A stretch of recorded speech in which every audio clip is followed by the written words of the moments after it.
Greetings everyone, my name is Etterville, and welcome back to my Let's Play of Mega Man Maker. During the last part, I covered 10 levels that I found in the most popular queue, so in this part, I'll be covering at least 5 or 6 viewers made levels, starting out with this one. Dr. Wily Castle 1, Water and Fire Fortress by TimmyJim453, 10 plays and a score of 2. As always, if you want one of your levels to be featured in a part like this one, please leave both the level name and level ID either in the comments section below or direct message me on Twitter. Also, as always, the full disclaimer to this entire LP series is linked in the description below. Also in the description are the timestamps for all these levels that I cover in these parts, so if you want to check if your level is covered, expand the description and check the timestamps. Okay, a fortress level to start up with from TimmyJim. And we have 2 fire bars here. It seems like it's taking place on a train or something. Okay, a series of 2 metals as well as a Kumosaburo. Now these Pukapellis, as well as the hoppers. Sadly I don't have... okay, I do have the ability to do charge shots. Now we have this big eye guard. Not much of a problem, although you can just easily skip over them. Okay, here's a more difficult configuration. These fire bars acting like shields for the hoppers.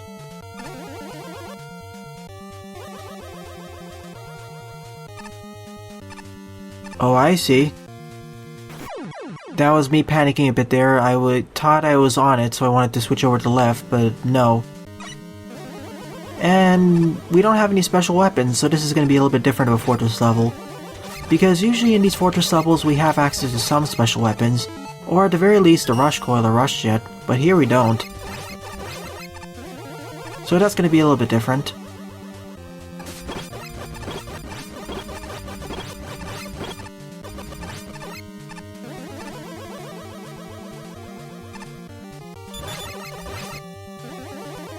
Let's try going through this falling segment correctly this time. And wait for it to drop, and then do the jump.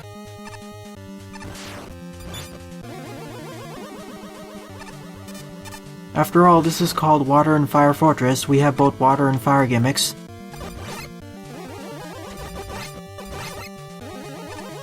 Gotta be a little bit careful with the missile fish as well as enemies so I don't get knocked into the bottomless pits though.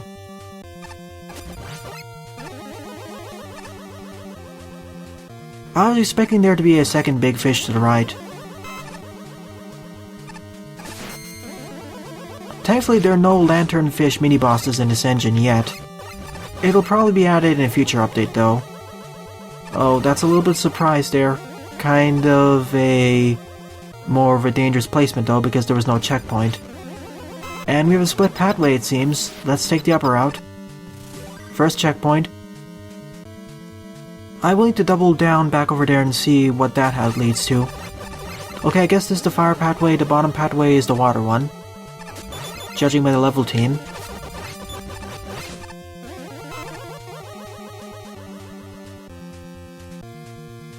Gotta be a bit careful here not to get knocked into the pit, that's why I paused for a moment.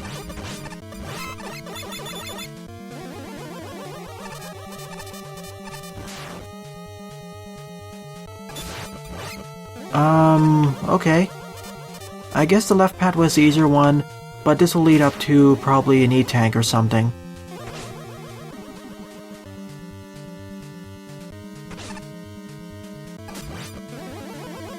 Oh no, it was the leftmost route, my bad. You know what, let me go for it, because it may be useful during the boss fight.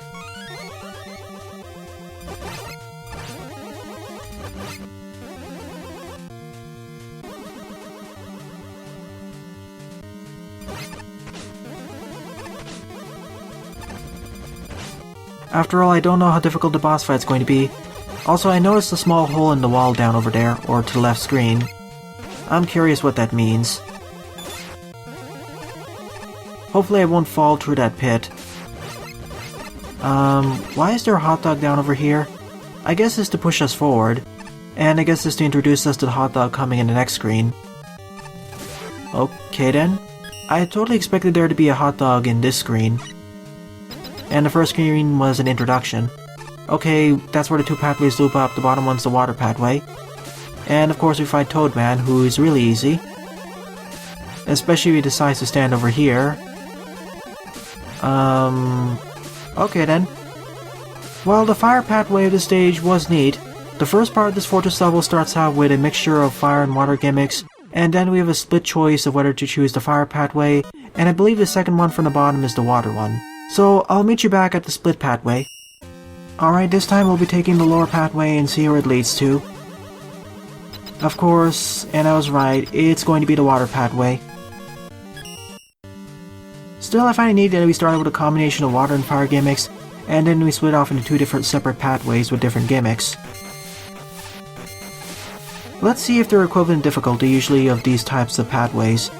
As usually for these split pathways, if they're equivalent in length, they should be around the same difficulty.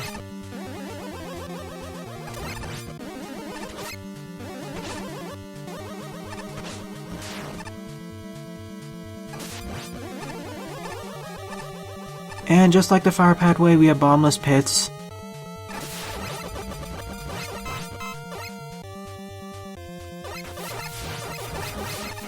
Well, okay then, this pathway felt like... oh, never mind, we actually have an ascending segment.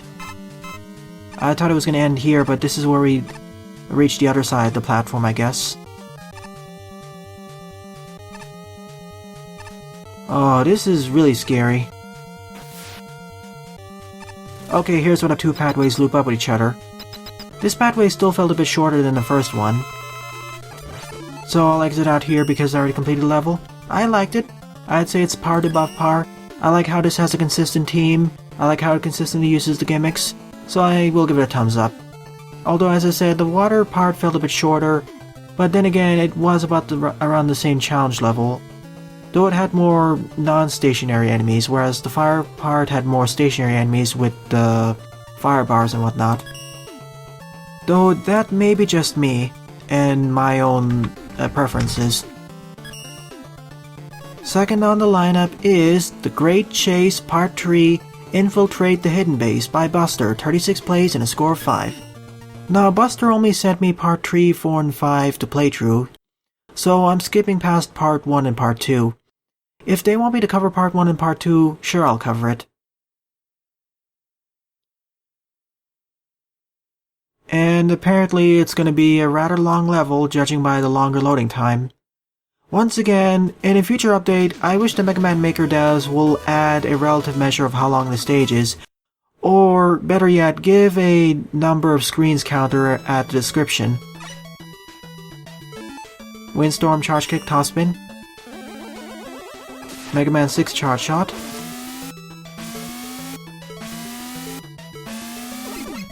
and Force Weapon Usage. Is this Tetris? This must mean something. Oh, we need to go down here, never mind, that's what the sign means. I thought we had to climb upwards. And we fall several stories. I guess this stage takes place right after Part 2, so it'll make more sense if I played Part 2. So we're in the jungle now. Okay, Force Weapon Usage.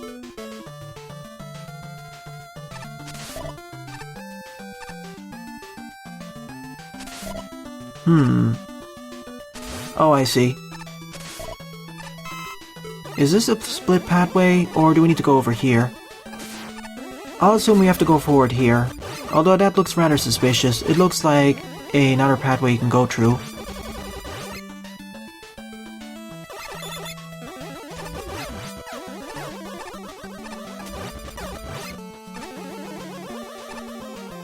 Yeah, that also looks like an alternate pathway, so let me double check.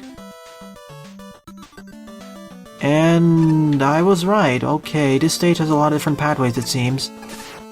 Once I get to the next checkpoint, I'll reset at the top one and see where that leads to. I wonder if those pits on the left side actually lead to something else. I won't risk it though.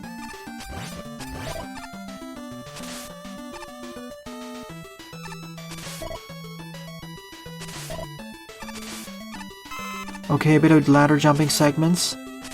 Thankfully there's some weapon energy here in case you run out. You need to know how to do air jumping here though.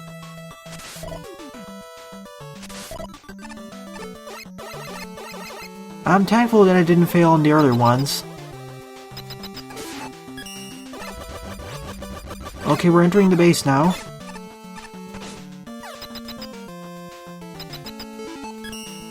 Okay, checkpoint time, so restart the last checkpoint and see where that leads to.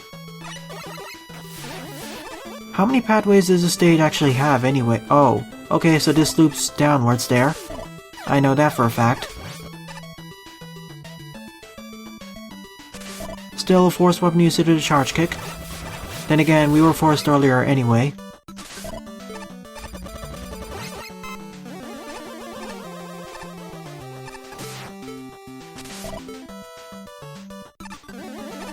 Now we're climbing upwards, over the base I guess.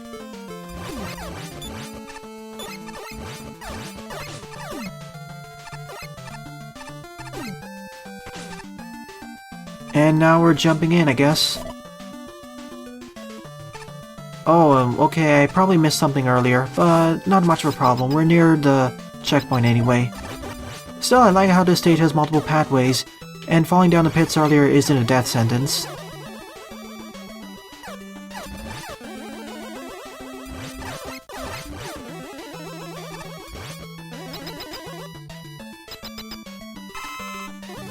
Also, I like how in every one of the segments that require you to do the charge kick, mainly over here, where you're forced to take that. If you don't, there's always these large weapon capsules, so another plus to Buster there. Now we're forced to use the Wind Tornado. I guess each segment of the stage is going to force us to use different special weapons. Earlier was the charge kick, now it's the Windstorm. I'm waiting for the spike segment though. Now we need to climb upwards. That sign tells us right there. Yeah, no spikes on the ceilings. It's relatively nice.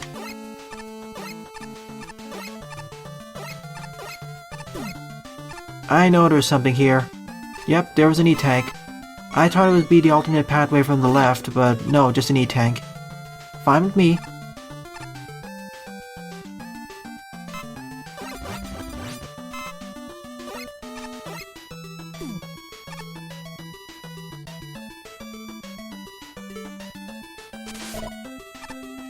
You can do this also with the Windstorm, but I'd rather use the charge kick here. Oh, there we go. Oh, okay, I see.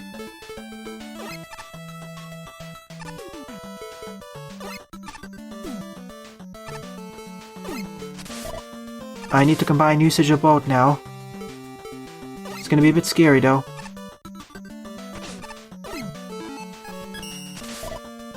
Especially with that hothead throwing those enemies at me. In fact, let me just damage boost. After all, damage boosting is the safer route.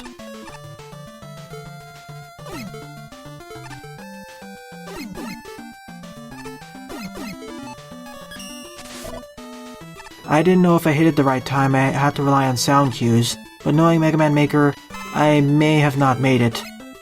Thankfully I was high enough.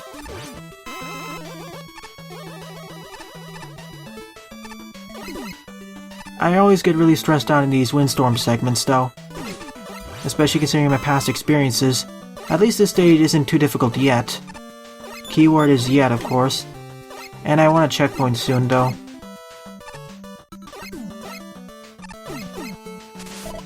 Especially with my low health. Is there a pathway on the left side? I'm suspicious. Oh, and this is where the two pathways loop up with each other, I guess.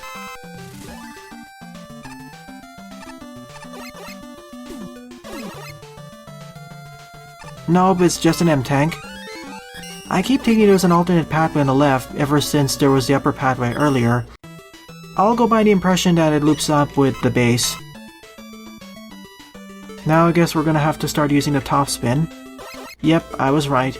And at the end we're gonna have to combine usage of all the special weapons. And do a chain, windstorm, top spin, jump, maybe. That's gonna be a bit scary.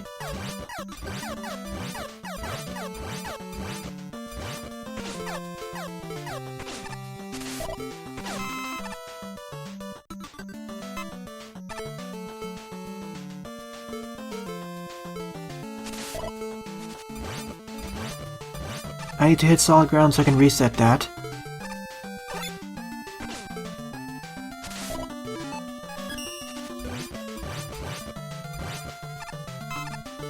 When I said reset that, I mean my air jump for the charge kick. And if you're not good with this segment, you can always just damage boost and... oh, okay, this is a spare segment.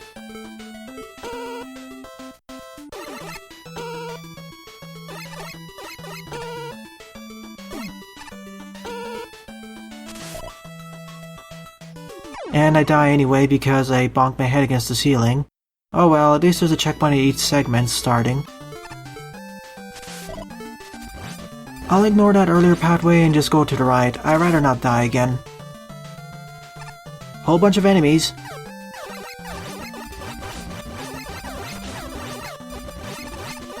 The pathway to the right looks a bit suspicious though. So let me jump over this and no, apparently it was nothing. It just looks so suspicious though.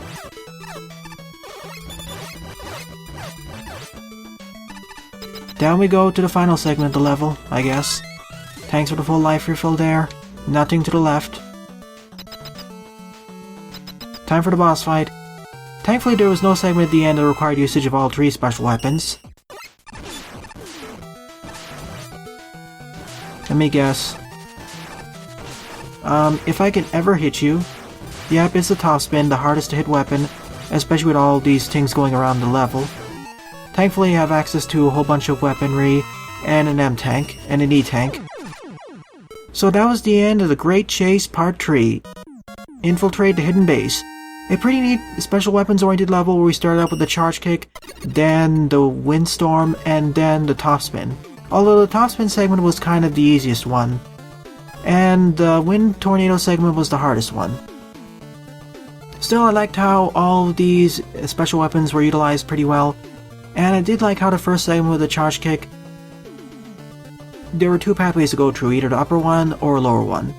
Plus, at every location where you needed to use special weapons, there was always several large weapon capsules, either at the checkpoint or at the beginning or end of the segment.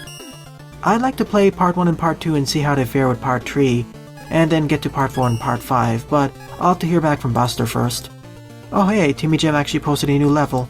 Maybe they'll submit it to me later. Speaking of Fortress levels, third on the lineup is Dr. Mily Castle 2 by Jethawk74, 7 plays and a score of 1.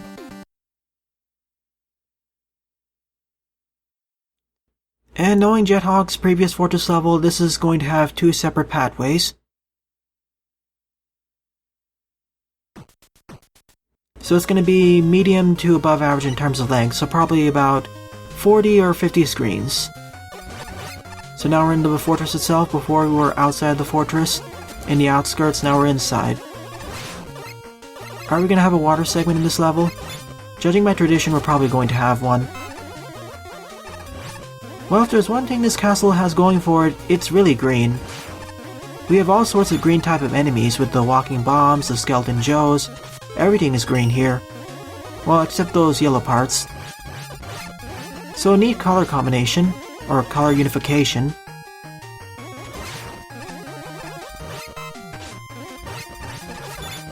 Even we have green petite snakies.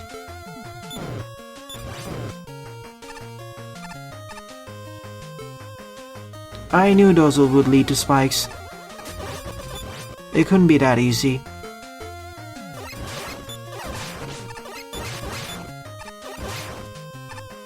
And I should be utilizing my special weaponry more. Especially stuff like the rush jet. Might as well make these crash lift segments a bit easier. And I recall an easier version of this in one of Jethawk's DJ HN Roadmasters levels. After all, Fortress levels, one of the key characteristics of them, or at least many of the good ones, is that they take some of the gimmicks from earlier stages and they make them a bit harder.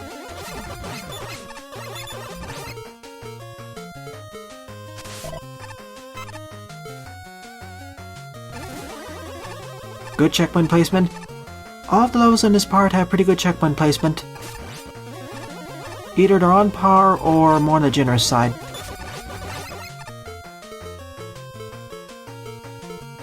Also I have Skull Barrier.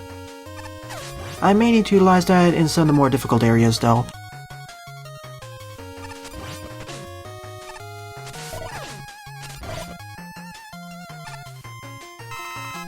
Okay, so it's telling me what segment I have to go through.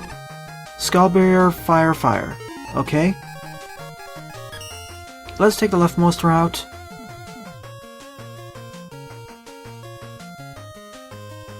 Oh, that's what it meant. I should have taken the right route. At least it warned me in advance there would be a spike down there, by way of the Skull Barrier sign. Probably should have went for the right one in order to get the E-Tank. Oh well.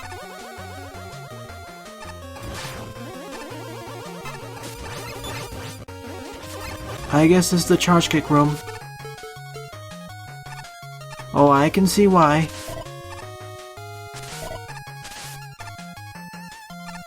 Okay, if I take the upper pathway, I need to use charge kick.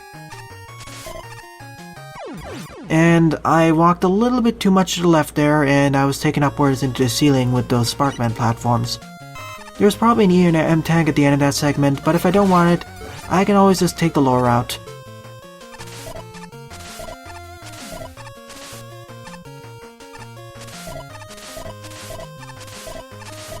Oh, never mind, it's just to skip all those enemies. The upper route is filled with more of those gimmick traps with the Sparkman platforms, but the lower one is filled with enemies. But for the upper route, you're forced to use special weapons. That's a neat trade-off. Also, thank you for warning me in advance there's going to be gyro platforms and Cossack platforms. We have time slow, so I probably... Nah. I'll first go through this segment without the time slow, just to see how it works.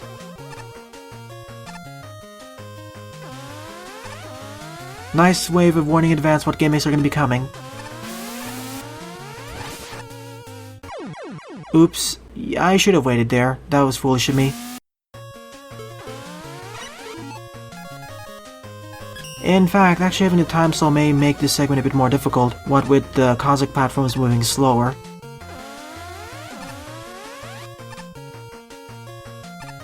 Now the correct way of doing this, wait over here.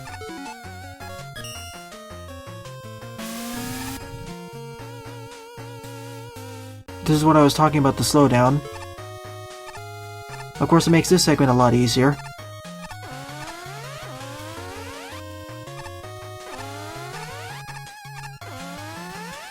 I'm preemptively activating the Skull Barrier for segments like this, just to be safe.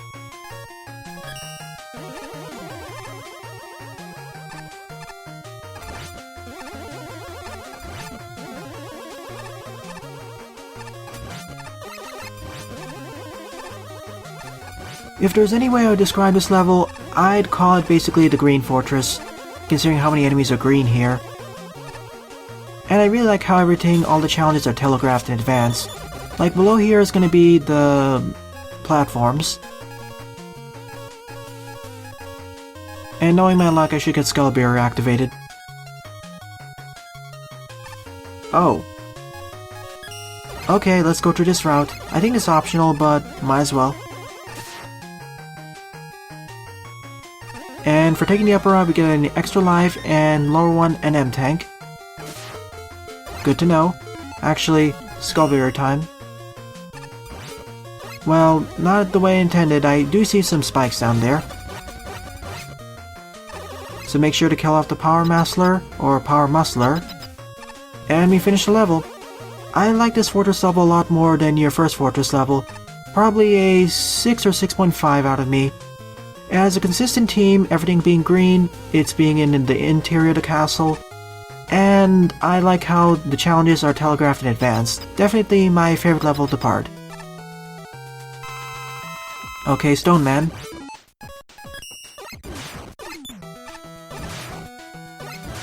And of course the dive missile being his weakness makes sense because it's explosive. And this is a neat boss room as well. It is possible to do this buster only, but with the addition of those 10 crash lifts, it makes it a little bit more of a challenge. Still, great work with your level, Jethawk74. Forward on the lineup is MMMLCC 2017, The Average Joe by an Absolute Loser. 53 plays and a score of 13. A pretty highly rated level. I wonder though, is this going to be a traditional level, a challenge level, or something else, judging by the 3 submission categories in this competition. Okay, so this is going to focus on usage of the Sniper Joes, judging by the name of Joe. Also, thank you for the hint over there with that Sniper Joe, indicating that we can go above these tiles for the E-Tank. So this stage is all going to have different types of Sniper Joes. Good to know. Thanks for the high. These ones are indestructible though, so we need to wait.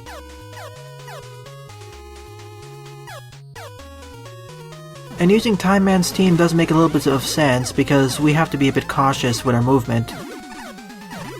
And be patient, basically. Here we need to play hopscotch with all of these projectiles.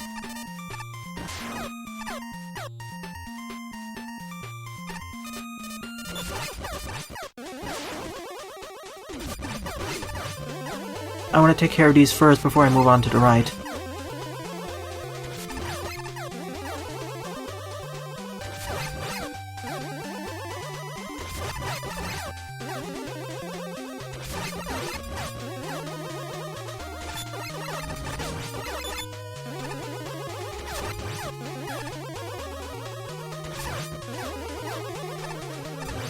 Oh, okay, I didn't realize you can use these as crushers. I know you can do that using the gyro platforms, but not the Cosmic platforms. Okay, the stage is gradually getting more difficult now with the death pit there. Or death beam, or lava.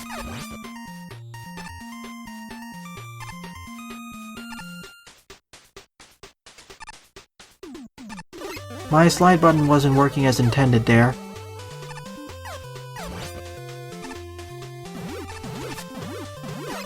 Well, there are 2 ways of going through this. I'll take the upper one. Hopefully it's not a trap.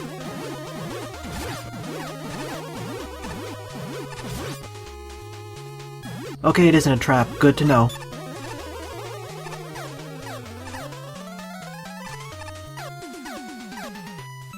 This should crush the Joe. Good. This segment wasn't that bad outside that one part. You just need to be slow and steady. I mean, that's the motto of this entire stage, slow and steady. As it seems that the only enemy of this stage is Sniper Joe, I thought we'd have the entire Joe family. Well, I see a ladder down there, but I want to see what's over here. Okay, we actually have a Skeleton Joe, so that's new. I want to see where that ladder leads down to. What?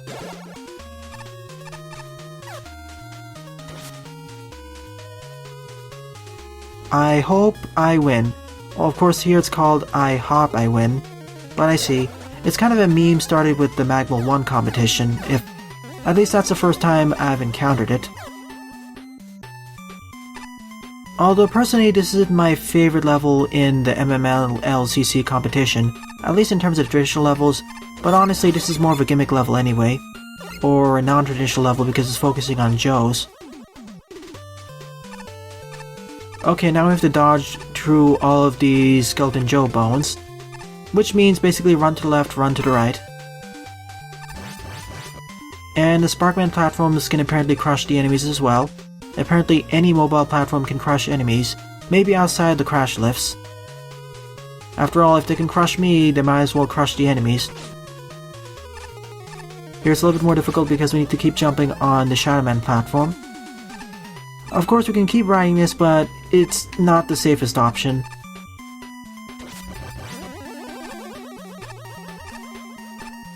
Plus, unlike a traditional level, it's already assumed you know how several of the gimmicks like the Shadow Man platforms work.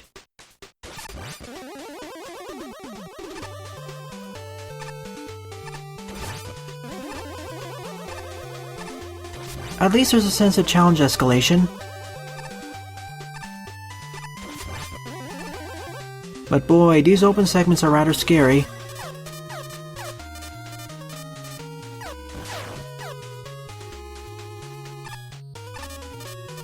Now we need to face off against a Skeleton Joe and a Sniper Joe at once. That's different. And we have Count Bombs, Shadowman platforms, and Sparkman platforms. We only need this Cosmic platform and then we'll have all the gimmicks showcased in this stage. And there's the red Force Beam of Death.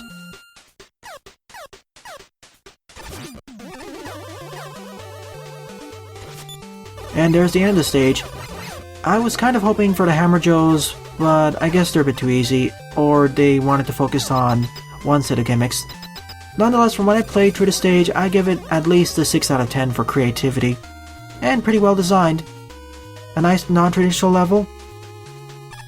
I would say it's like a gimmick level focusing on usage of the Joes, but only 2 types. If it focused more on all of the Joes, maybe the Hammer Joes and Crystal Joes, I would give this more of a 6.5 or 7 out of 10. Right now, it is well beaming in terms of creativity, but I would like to see it taken further. Plus, maybe introduce the gimmicks in a little bit better environment. The challenge progression was pretty nice escalation of gimmicks and difficulty, and I like the creativity behind it. No major glitches, and the checkpoint placement was fine. In fact, I'd probably give it a 6.5 now that I think about it.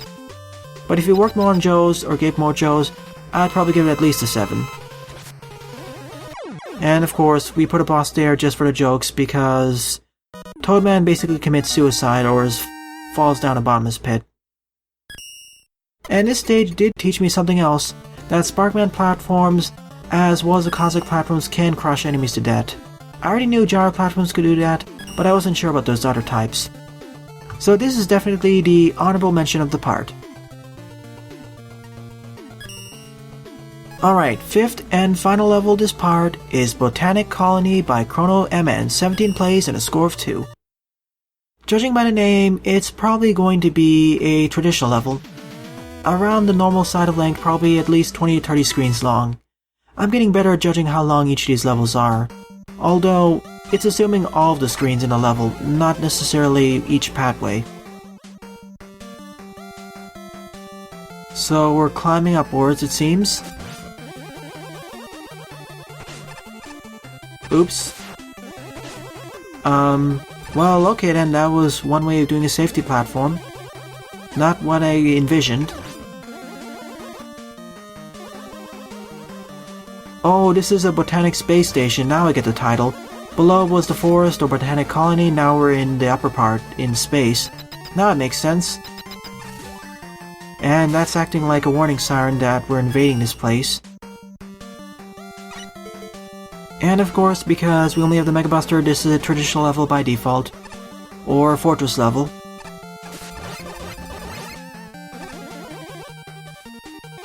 Okay, we'll need the brick drop in order to access this area.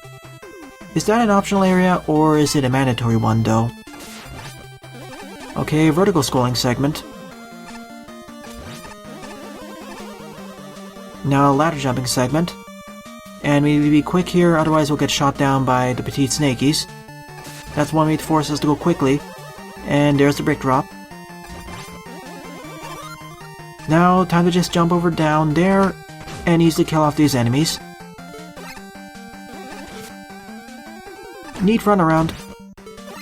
Really, because of how the gimmicks are kind of assumed that you already know how they work, especially with the top platforms, this feels more like a fortress level. Especially with enemies like petite snakies. Nonetheless, it feels like a neat little fortress level or a special level. Also, poor Tama, it's really placed in a bad position. If I can drop 3 drops of blocks on them at the same time, they'll die instantaneously.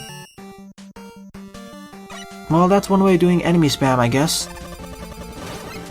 Just to demonstrate. That wasn't proper positioning, but that basically solves what I was talking about. Now we have a sliding segment to dodge these petite snakies.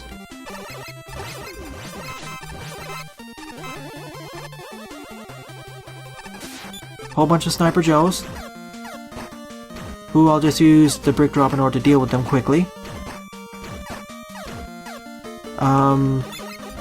Okay, there was one remaining. I was wondering why it survived. Yeah, brick drop all the way for this level. Oh, is this a secret? I didn't expect there to be a boss door right over here. I thought it would go down over there. Well, that's neat.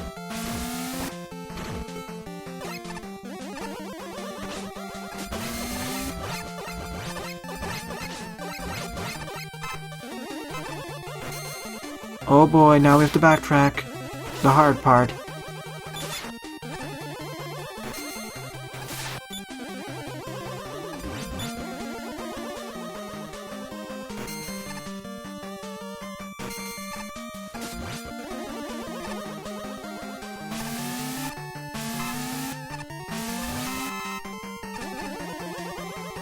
Oh boy, that's kind of jerkish there.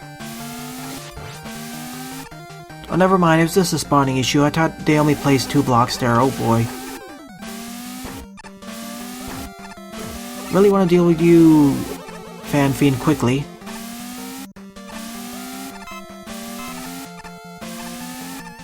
Snazzy. I think there was a secret to the left, though. Oh yeah, I forgot. Yeah, definitely looks like something to the left there, judging by the Yoku block patterns. And I was right, there's an E&M tank there.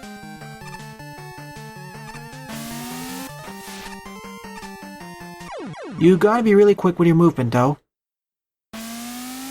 I'll ignore it, it's just an E&M tank, it's not like it's a key for a secret. And now we're in the glass cylinders of this facility. And I see the spikes down there, or up there.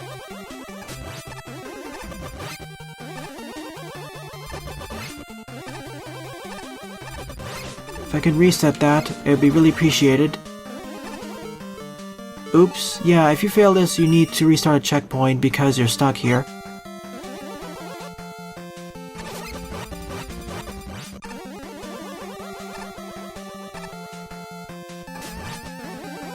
Let's deal with the Puka Pellies first.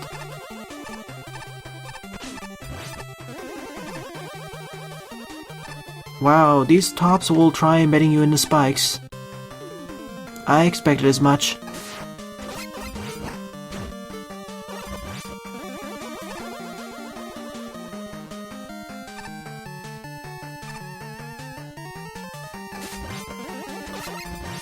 I also have the suspicion that one of these ladders actually leads to a secret. Guess not. On to the right. Honestly, this stage, now that I think about it, feels like a pretty well done fortress level. Okay, enemy spam segment. Although if I did a charge shot there, it would just tear through all of them, especially when standing on top of that. Pretty well done. Actually, if anything, this would feel like a secondary honorary mention for this part. My favorite would still be Dr. Mily Castle 2, but this would definitely also be an audible mention.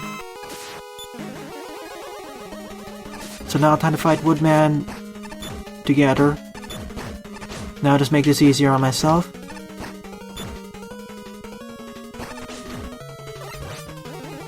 This would be a lot easier if I had the DRM tank, though. At least I have a charge shot. And I keep forgetting how damaging the wooden shield is. My goodness.